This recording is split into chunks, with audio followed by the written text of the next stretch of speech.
tua casa não será abalada. Tua casa não será abalada. Olá, a paz de Jesus esteja com você, meu irmão, minha irmã. É mais um programa essencial entrando no seu lar. Hoje nós vamos falar sobre educação. E para iniciar o nosso bate-papo, eu queria ler um trecho da Palavra de Deus. Ouvi, meus filhos, os conselhos de vosso Pai. Segui-os de tal modo que sejais salvos. Pois Deus quis honrar os pais pelos filhos e cuidadosamente fortaleceu a autoridade da mãe sobre eles. Quem honra sua mãe é semelhante àquele que acumula um tesouro. Quem honra seu pai achará alegria em seus filhos.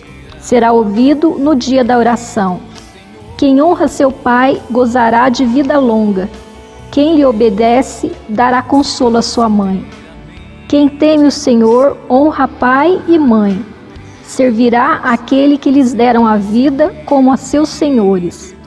Honra teu pai por teus atos, tuas palavras, tua paciência, a fim de que ele te dê sua bênção e que esta permaneça em ti até o último dia da sua vida.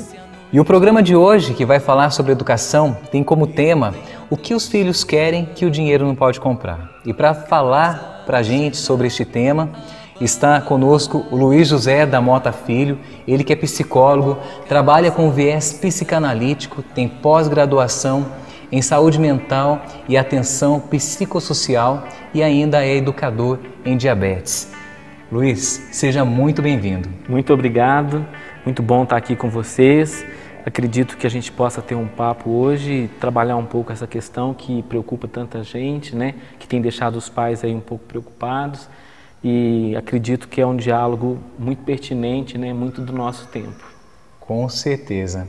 E não há dúvidas de que hoje nós precisamos ajudar as nossas famílias que têm sido realmente vítimas aí de uma sociedade que tem, de uma certa forma, atrapalhado muito o relacionamento entre marido e mulher, entre pais e filhos, essa sociedade que exige cada vez mais do pai de família, da mãe de família, essa sociedade que também faz com que as pessoas se tornem cada vez mais consumistas, e para que sejam mais consumistas tem que trabalhar mais, as jornadas de trabalho se estendem, e aí, como diz a música do Padre Zezinho, mais do que palácios, as crianças querem a atenção e o carinho de seus pais.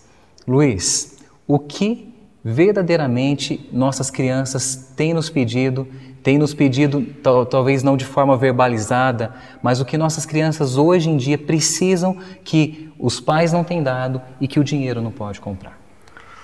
A gente tem aí, da parte das crianças, uma demanda bastante grande, porque o mundo oferece muitas coisas, né? Eu costumo dizer o seguinte, a gente vive num tempo muito bom no que diz respeito à qualidade, à possibilidade de termos facilidades na vida, né? Telefone, celular, televisão, internet, isso tudo é um grande facilitador, não há dúvida. Mas isso também causa na criança uma dependência enorme. A gente percebe que os filhos acabam por estarem tão próximos a essas facilidades que perdem um pouco na questão humana, né? Então, se a gente tivesse que dar uma resposta do que nossos filhos mais necessitam nesse tempo, é da atenção que os seus pais podem lhe dar, né? Essa atenção tem uma característica, né? Muitas vezes nós acreditamos, então, bom, se as crianças estão pedindo por atenção, então provavelmente eu tenho que dar atenção 24 horas por dia, né? Isso também não é uma verdade, né? Nós não fomos criados dessa forma. A gente tinha... É o 15 da régua, né, Luiz? É o equilíbrio. O equilíbrio. Não é a atenção demais que vai sufocar e muito menos a atenção que vai faltar e que vai fazer a criança ter ali uma falta, vai ter ausência dos pais. A grande questão que se levanta é o fato de que, embora a criança demande de uma atenção, ela demanda de uma atenção de qualidade, né? Ela quer uma atenção que faça com que ela sinta que a pessoa está realmente com ela, né? E esse talvez seja a chave, talvez seja o grande caminho para a gente ter um bom relacionamento com os filhos. Eu costumo brincar que a gente faz de conta que dá atenção e elas fazem de conta que estão recebendo, né? Então a gente faz de conta que dá atenção fazendo o quê? Comprando presente, levando em lugares interessantes, né? Hoje em dia o grande passeio é levar para o shopping, né? Se a gente sai para a rua para andar, tem que parar de uma loja, né? Se a gente vai no supermercado, tem que passar pela repartição onde tem coisas para criança, né? Então a gente faz de conta que está dando atenção para a criança, apresentando a ela, presenteando ou levando a lugares onde aparentemente ela vai se sentir feliz. E a gente acredita que está fazendo feliz. Quando na verdade a gente precisava dar uma atenção real, né? Todos nós, na infância, na adolescência, na juventude, estamos na busca de nós mesmos, né? De construir um eu, de ser sujeito. Então a gente precisa disso através de pais, de mães, né? Família, tios, tias, avós, enfim, daqueles que nos cercam. Então a criança precisa muito de uma atenção diferenciada, de uma atenção de qualidade, né? Que eu possa, por um momento, estar com ela de verdade. E como que a família pode criar momentos como esse, Luiz? Por exemplo, almoçar junto, jantar junto, desligar a TV e sentar e dialogar? Isso. Obviamente que aí nós vamos estar trabalhando com uma questão que é a questão da idade, né? De acordo com a idade que o filho apresenta, a gente tem uma característica que a gente costuma dizer que é uma característica de entrada, né? Uma possibilidade que a gente tem de estar alcançando essa criança. Então, naturalmente que uma criança menor, na faixa de 2 anos e tudo mais, não é exatamente desligando a televisão e tentando um diálogo que vai resolver. Eu preciso, na verdade, sentar no chão e estar junto com ela naquele momento, naquela forma e tudo mais. Eu preciso me aproximar, né? Compreender a forma como ela se coloca. Uma criança um pouco maior vai precisar de um outro tipo de atenção, né? A faixa dos 5, 6 anos, idade escolar e tudo mais, né? Começa a entrar no meio escolar. Os pais precisam criar, sim, um diálogo naquilo que a criança se coloca, né?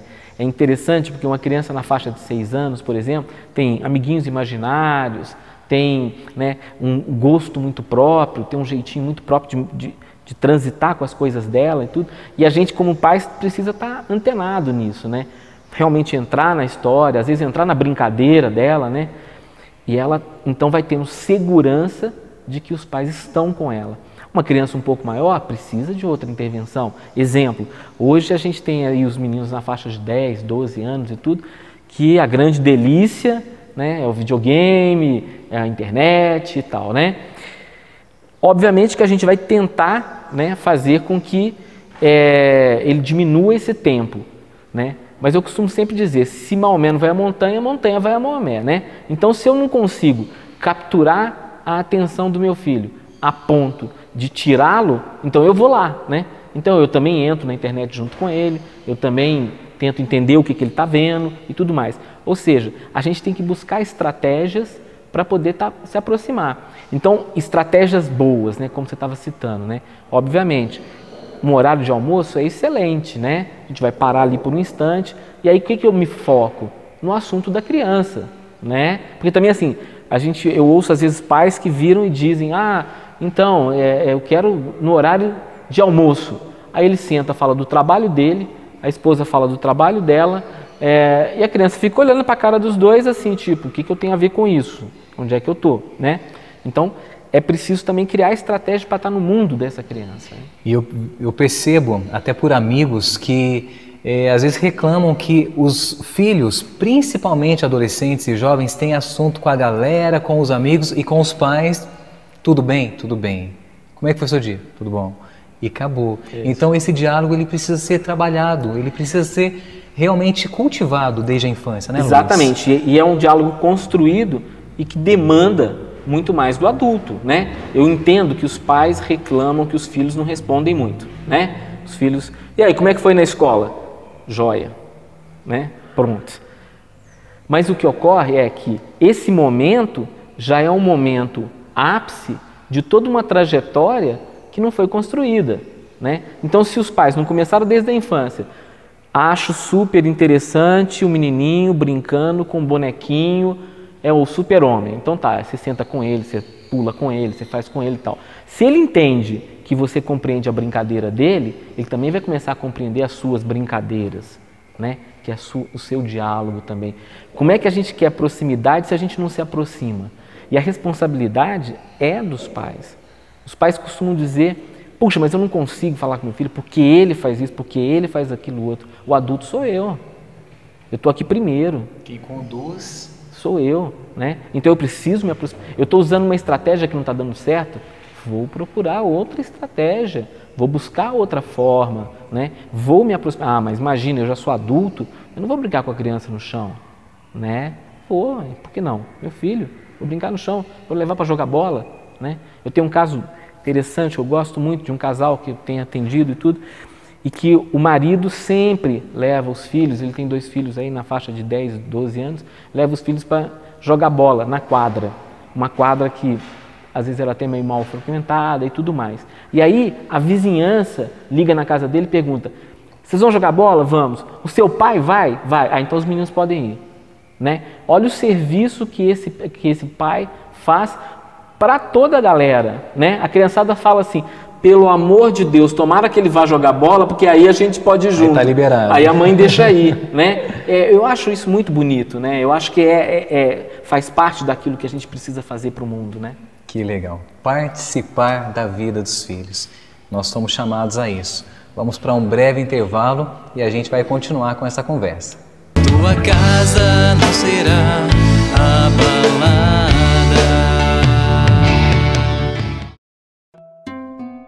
Apanhava dos pais. Foi violentado. Morria de frio e fome. Teve a infância roubada. Quer se livrar dessa vida. O menor infrator é uma vítima. Acredite, o ser humano pode mudar. Diga não à redução da idade penal.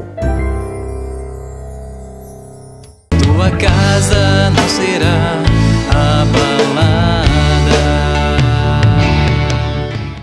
Estamos de volta com o programa Essencial. Hoje nós estamos falando sobre educação, sobre aquilo que os filhos querem e que o dinheiro não pode comprar. Está conosco o Luiz, que é psicólogo, e vamos falar um pouco agora, Luiz, sobre a autoridade, sobre as regras dentro de um lar. Isso é bastante interessante. Nós temos aí algumas questões que são fundamentais na questão de regras, né? Normalmente a gente tem aí um problema que se apresenta com o fato das mães estarem muito mais próximas, demandarem mais questões com os filhos, e aí de um lado ou de outro, ou elas ficam megeras, bravas, né? A mãe é aquela que manda tudo, ou extremamente solto e não dá atenção e tudo mais. Os dois extremos são prejudiciais, né? No caso do caso extremo, onde a mãe tem que assumir tudo, né? Tem que pôr as regras, pôr a lei e tudo mais, normalmente as crianças vão ficando desgastadas, reclamam da mãe e tudo, e é uma sobrecarga para a mulher, né? Então, a gente tem que ter claro uma coisa, os filhos precisam de regras. Os filhos do limite, né? precisam de limite, precisam do não. Esse não é muito importante, né? Eu costumo dizer que a gente precisa criar uma baliza em torno dos filhos para que eles possam, então, saber exatamente até onde podem ir e onde não pode. Isso deve ser colocado desde o início, desde a pequena infância, né? Então, a gente deve falar não para os filhos, mostrar os limites para os filhos desde a tenra idade, né? 1 ano, 2, a gente já está falando para eles. Isso pode, isto não pode, né? Então é importante entender que o limite faz parte da criação humana, tá? E as regras são muito bem-vindas. Gosto de dizer para as pessoas o seguinte, uma medida que eu usei em minha casa e ensino para muitas pessoas, é a ideia de que Na minha casa é diferente. É diferente do quê? Bom, é nosso jeito de viver, né? É a nossa casa. Talvez boa parte dos casais, quando casam, querem ter isso, né? Querem ter o meu jeito da minha casa. Então chegou a ótima oportunidade. Vamos fazer o teste com os filhos. Então, na minha casa é diferente. E essa frase é usada como, né? Então o filho chega da escola, por exemplo, e diz: eu quero assistir televisão até depois das 10, às 11, ou meia-noite, como a gente tem visto muito, né? Aí o pai diz: não, né? Aqui em casa é diferente. Aqui a gente dorme 9h30, né? Mas muitos pais viram para mim: mas isso é muito difícil. A gente começa o quanto antes. E se já está apresentando agora, a gente corta, começa a utilizar. É tão necessário que as crianças durmam bem, tenham uma boa noite de sono, né? Precisam dormir essencialmente mais de 8 horas por noite. Então esse é um limite importante. Os pais precisam ser firmes nisso, né? Alimentação, né? Alimentação está no grupo de questões das quais a gente não discute, né? Eu fico assim, de certa forma encabulado de ouvir os pais dizendo: mas a criança não come. A gente não discute alimentação, a gente se alimenta, né? Então a gente faz a alimentação em casa, põe para os filhos e come junto com eles. Isso eu não como, aquilo eu não como. Se há alguma coisa que está acontecendo é porque a gente também está intervindo, a gente também não está comendo, a gente também não está fazendo, né? É meu também. Então eu preciso intervir nisso. Então não tem discussão, a gente não negocia comida. Come mais um pouquinho que aí depois eu te dou não sei o quê. Não tem isso. Se você comer eu faço aquilo outro. Não tem isso. A gente come, não negocia-se com comida. Não negocia-se com comida, não negocia-se com a parte de higiene. A gente não fala: você vai escovar o dente que depois eu te dou isso. Não, você vai escovar o dente. Você vai tomar banho, né? Está na hora de dormir, né? Então são coisas das quais a gente tem que tirar da nossa negociação e simplesmente agir. Eu faço isso, né? Voltando ao limite, então, sempre fica uma carga muito grande nas costas das mães, né? Ter que gerir muitas questões, porque na verdade as questões detalhadas da casa sempre estão na mão das mães, né? Os pais estão um pouco mais fora disso. Então é importante a gente ter claro que a forma como a gente tem para poder gerir melhor a educação seria que o pai, em comunhão com a mãe, ou seja, conversando, trocando ideias, às vezes discutindo, eu costumo brincar da seguinte forma: fecha a porta, os dois se resolvam, mas da hora que sair da porta para fora, a lista é dos dois, né? Então tem coisas que o pai não, tem que pegar mais leve, a mãe não, tem que ser mais duro. Para que um nunca tire a autoridade do outro, né? Exatamente. Então cheguem a um acordo. Não, desse jeito eu não aceito de jeito nenhum. Então vamos chegar no acordo. Chegou ao acordo, os dois têm que sair com a lista montada. Nós dois comungamos da mesma ideia. E a ideia é X. Vai dormir 10 horas, vai comer assim, vai brincar com o amiguinho, pode, não pode, vai tomar banho tal hora, enfim. A necessidade da casa. Os dois têm que estar acordados nisso. Tem um fato que é interessante, que é bom, que eu já vi testado em muitos lares e funcionou com muita qualidade, que é definir por pai a legislação. Ou seja, quem diz que as coisas têm que ser feitas é o pai. Não é porque ele criou isso, não é porque o pai falou assim: vai ser do meu jeito. Na verdade, vocês já entraram em acordo antecipadamente. Ele apenas vai dizer dessa coisa. Então o pai é o cara que diz: nós vamos funcionar desse jeito. Como ele está menos tempo em casa, a mãe tem a possibilidade de acionar essa lei, acionar essa ideia a todo momento, sem que a carga seja dela. Para que ela não fique sendo sempre a carrasca da história. Exato, né? Então ela pode chegar, ela pode falar: olha, papai falou que não é dessa forma, da próxima vez nós não vamos fazer desse jeito, a hora que seu pai chegar eu vou conversar com ele. E além disso, mesmo a aplicação do castigo é muito mais simples se for feita pelo pai num momento adequado do que exatamente quando a gente está ali naquele sufoco, a mãe está ali na hora de sair correndo, o horário está apertado e ela tem que correr atrás disso, né? Então é importante que haja uma divisão, um equilíbrio nessa força, né? Isso facilita, tira das costas da mãe ser a pessoa que tem que legislar o tempo inteiro, ao mesmo tempo coloca o pai numa posição sempre presente em casa. O pai que muitas vezes tem horas de trabalho que não está em casa, quando ele é citado pela mãe, na verdade você traz o pai de volta para casa, traz na memória da criança. Isso mantém a presença. E isso é importante porque muitas vezes, muitos pais têm assim, horário de trabalho com uma jornada mais longa, passa menos tempo em casa. Então o fato dele ser citado, o fato dele ser colocado nas questões, traz a presença novamente, né? E aí o pai, a hora que chega, faz de certa forma um ajuste disso no lar, né? Então ele pode chegar, você não agiu corretamente, então hoje não vai ganhar o chocolate que eu trouxe, por exemplo, ou não vai poder fazer tal coisa assim e tudo mais. E ao mesmo tempo também ele tem um horário que ele vai estar com os filhos, que seja 1 hora, 1h30, enfim, um pouco tempo, mas com mais qualidade, entende? Ele entra na vida das crianças, ele pode trabalhar isso mais proximamente. Isso é um ganho enorme para a família, né?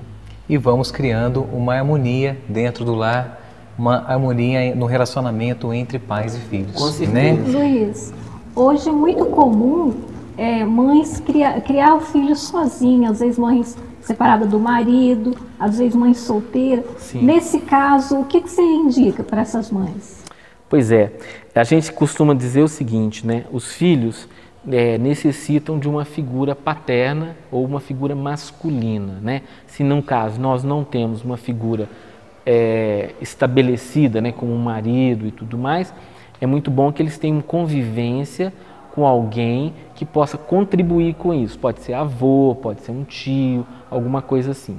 Mas mesmo no caso de não ter nenhuma dessas regras, ou nenhuma dessas pessoas que possam dar regras nesse sentido, a mulher vai precisar se colocar dentro dessa figura também, né? Então ela vai, ao mesmo tempo, legislar, ou seja, é bom que sente com os filhos e diga as regras de como será a casa, e ao mesmo tempo cumpra essas regras, né? A ideia de fazer isso como casal é muito mais o fato de ser possível que o marido fale sobre as regras, mas é importante que a criança tenha uma referência nesse sentido.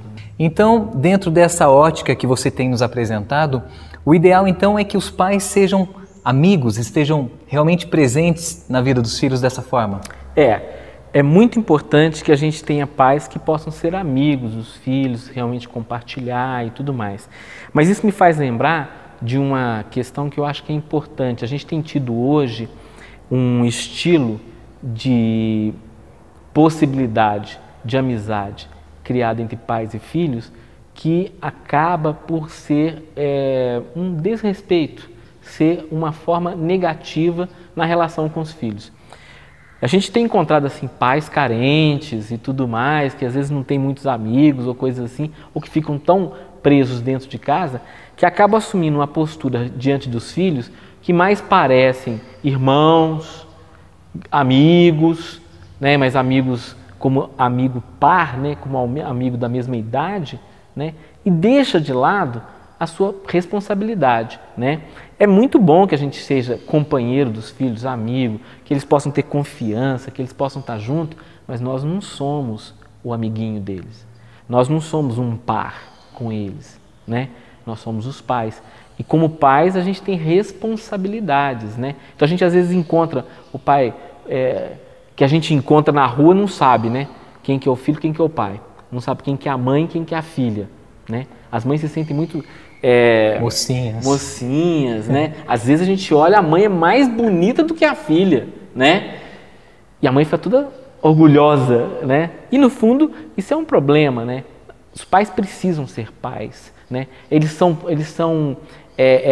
depositam sobre as costas dos pais a responsabilidade da formação dos filhos, né? Então precisa ter limites, precisa ter regras, autoridade, não autoritarismo, mas autoridade é necessária. Com certeza, né? Me lembro de um caso de um paciente de 40 anos que me falou algumas vezes, meu pai era muito bravo, meu pai era muito bravo. Eu perguntei, mas teu pai batia em você? Não, nunca pôs a mão em mim, mas só de olhar eu já sabia, né? Autoridade é isso, né? Aquela sensação que eu tenho que o outro é importante, ele diz para mim de alguma coisa, ele diz para mim de um lugar existencial. Então a gente tem que estar próximo dos filhos. Tem aqueles pais também que não querem saber de nada, né? Então o filho fala, eu queria fazer tal coisa, tudo bem. Eu queria fazer isso aqui, tudo bem. Então o filho sente aquela coisa solta, né? Não, eu preciso de alguém que tenha presença, que diga para mim com clareza, né? Que fale para mim de um norte. Mesmo que em determinadas fases a criança acha que você é um chato, né? Tem aquela fase que o adolescente, por exemplo, acha que os pais são chatos. Super né? caretas. Nossa, me nega tudo não pode. Você acredita que outro dia ele perguntou para mim qual que era o nome do pai do coleguinha? Eu sei lá como é que é, mas o pai tem que saber, né? Tem que saber para onde é que o filho vai, o que está fazendo e tudo mais. Então, não tem problema, mas é preciso ter esse equilíbrio. Né? Luiz, e como resgatar então a presença sadia, até porque hoje, em meio a esse mundo tão tecnológico, a internet, o celular, os tablets, e como resgatar momentos agradáveis junto das crianças? Isso é muito gostoso. Eu me lembro que na minha infância a gente tinha a possibilidade de criar brinquedos, né? Então a gente não tinha essa facilidade de comprar coisas, então a gente tinha que criar, né? É uma delícia isso, né? A gente vê assim, um grande exercício que a criança precisa é o exercício do lúdico, né? Daquilo que é inventado, né? Então ela cria 2 bloquinhos e fala, esse aqui é o ônibus. E a gente entra na brincadeira, é o ônibus, né? Então começar a voltar nessas coisas. E existe tanta simplicidade nisso, existe tanta coisa gostosa para ser feita, né? Eu costumo dizer assim, existem brincadeiras que até nós mesmos, adultos, precisamos resgatar, ressentir, mastigar de novo, e pode fazer isso junto com os filhos. Então aquelas brincadeiras, amarelinha, vamos pular um pouco, já faz uma ginástica, né? Sim. Já queima um pouco de energia e tudo mais. Soltar papagaio. Então o pai virou para mim e falou, vai soltar papagaio com o menino. Aí falou, isso, vou passar na loja e comprar. Eu falei, não comprar nada. Arruma papel, arruma vareta, vamos fazer, mas não deu muito certo. Vamos fazer o segundo, vamos fazer o terceiro. Na minha época de infância, a gente tinha que fazer a cola de maisena, entendeu? Para fazer o papagaio. Resgata isso, né? Resgata isso. A criança tá junto, né? A gente quer entregar pronto, o brinquedo tá aqui. Não, o brinquedo vai ser feito, nós não temos o brinquedo ainda. Vamos fazer junto. Carrinho de rolimã, vamos lá na mecânica procurar as rolimã, vamos na marcenaria procurar madeira, corta madeira, prega, saiu torto, desprega de novo, o pai vai junto, cai do rolimã. Isso faz parte. Uma lição de vida na infância, porque a vida não vem pronta pra gente. A gente tem que realmente trabalhar a vida para ela dar certo. E as experiências que a gente vai criando junto com os filhos, de fabricar, de fazer, de estar junto, vai estar mostrando para eles, numa vida adulta, as possibilidades, né? Diminui o medo de executar as coisas, de fazer o que tem que ser feito, né? Que maravilha, gente, que bate-papo gostoso. E olha, Luiz, não vai ficar só nesse não. Vamos ter aí, com certeza, uma segunda dose de um bate-papo tão gostoso como esse. Bom. Mas já quero deixar aberto para você que nos acompanha o e-mail do Luiz. Tenho certeza que enquanto você nos ouvia o Luiz, quanta coisa aconteceu de pergunta, de dúvida. O e-mail do Luiz está aparecendo aqui na sua tela, você pode mandar suas perguntas para ele. O telefone do Luiz também está aparecendo aqui na tela, você pode entrar em contato, esclarecer, porque tenho certeza, né, Luiz, que vai ser um prazer para ele recebê-lo, inclusive no consultório dele, se for o caso. Muito obrigado pela sua presença no programa de hoje. Eu que agradeço, fico feliz de estar aqui com todos, né? E espero que a gente possa, nesses bate-papos, então, ir criando toda uma possibilidade melhor, né? De família, de criança, de infância. Com certeza. Até a próxima, Deus abençoe. Serás inteiramente do Senhor teu Deus. Serás inteiramente do Senhor.